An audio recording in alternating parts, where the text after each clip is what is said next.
Hi, வணக்கம் மக்களே. சிவகாசியிலேருந்து பரமேஸ்வரி பேசுகிறேன். இன்னைக்கு தேங்காய் பால் பூண்டு சாதம் பண்ண போகிறோம். ரொம்ப ரொம்ப ஹெல்த்தி ஃபுட் இது. காரைக்குடி பக்கம் நாட்டுக்கோட்டை செட்டியார் வீட்டில் அதிகமாக நைட்டில் பண்ணுவாங்க. பாடிக்கு ரொம்ப ரொம்ப நல்லது. இதுக்கு என்ன தேவையான பொருள்கள் நான் சொல்கிறேன். நார்மலாக ரேசன் அரிசி, ரேசன் பச்சரிசி கூட போடலாம். உங்களுக்கு எந்த பச்சரிசி போடணும்னு நினைக்கிறீங்களோ போடலாம். பொன்னி பச்சரிசி எல்லாமே போடலாம். நான் சிறுதானிய சீரக சம்பா பச்சரிசி எடுத்திருக்கேன். இதில் ஒரு ஆளாக்கு எடுத்திருக்கேன். இதுக்கு பேர் அரை காப்படி. வெந்தயம், பூண்டு, இது மாதிரி இன்னொரு பகுதி தேங்காய். ஒரு தேங்காய் எடுத்துக்கணும். அந்த ஒரு தேங்காயை ஆட்டி முதல் பால் எடுத்து வச்சுக்கோங்க. எப்படி இருக்கு பாருங்க, முதல் பால் திக்கா எடுத்து வச்சாச்சா. ரெண்டாவது பால் எடுத்து சீரக சம்பா அரிசி வெந்தயம் போட்டு ஊற வச்சிருக்கேன். இது நம்ம என்ன பண்ண போறோம், குக்கரில் போட்டு 2 சவுண்டு 3 சவுண்டு வச்சுக்கலாம்.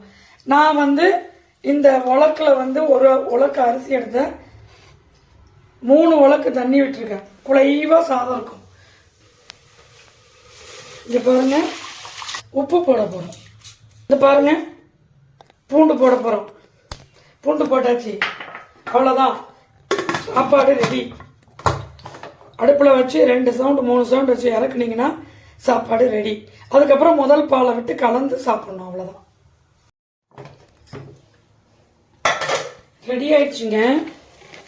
நான் 3 பங்கு ஊற்றினேன். அப்பையும் விதை விதையா இருந்தது சாதம். மறுபடியும் 1 பங்கு தண்ணி ஊற்றினேன். ஏன்னா எங்களுடைய அரிசி சிறுதானிய சீரக சம்பாது, உரம் போடாதது. ரொம்ப ரொம்ப அருமையா இருக்கும். பழைய அரிசியா இருக்கும். அதனாலதான் தண்ணி இழுக்கும். இந்த மாதிரி தான் சாதம் இருக்கணும். இந்த பாருங்க, நல்லா குழைச்சி விட்டுக்கோங்க. சாதம் இப்படிதான் இருக்கணும். இப்படி இருந்தாதான் நல்லா இருக்கும். இந்த பாருங்க, இந்த பாலை ஊத்துறோம். தேங்காய் பால் ஊத்திட்டோம். கிண்டி எடுத்து சாப்பிடலாம். நீங்க சாப்பிடலாம், குழந்தைங்களுக்கு கொடுக்கலாம், வயதானவர்கள் சாப்பிடலாம், எல்லாருமே சாப்பிடலாம். ஏன்னா இது ரொம்ப ரொம்ப உடம்புக்கு நல்லது. நைட் நேரத்தில் நீங்கள் சாப்பிட்டுட்டு படுத்தீங்கன்னா காலையில் உடம்பு கலகலகலன்னு இருக்குங்க, ஃப்ரீயாக இருக்குங்க. ரொம்ப நல்லதுங்க. லைக் பண்ணுங்க, சப்ஸ்கிரைப் பண்ணுங்க, கமெண்ட் பண்ணுங்க, ஷேர் பண்ணுங்க, லைவுக்கு வாங்க. பார்க்குற வீடியோஸ்க்கு லைக் கொடுங்க, கமெண்ட் கொடுங்க.